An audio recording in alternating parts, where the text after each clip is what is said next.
Kung magkakajowa man daw uli ang kapuso primetime drama series na si Barbie Fortesa, gusto niya ito na ang kanyang magiging forever.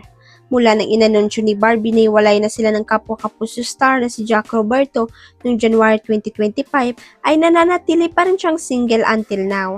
Ayon sa award-winning actress, mas gusto niyang ipagpatuloy ang pagbibigay importansya at priority sa kanyang sarili at showbiz career, pati na rin sa kanyang pamilya. Hindi ko pa iniisip o hindi ko pa hiniling na magmahal uli ng iba kasi gusto ko munang ibuhos yung lahat ng pagmamahal ko sa sarili ko, ang payag ni Barbie sa 24 oras.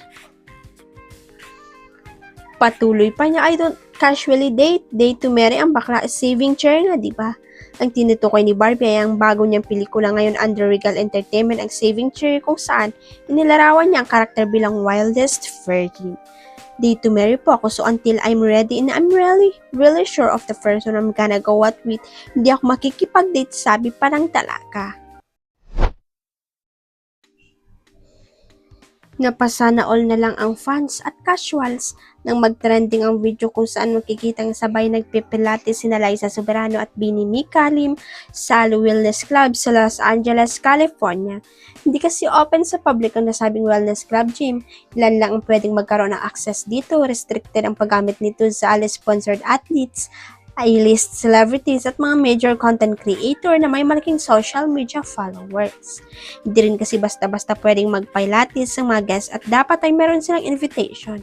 Bonggang-bongga naman kasi ang facilities at state-of-the-art ang equipment sa nasabing high-end gym.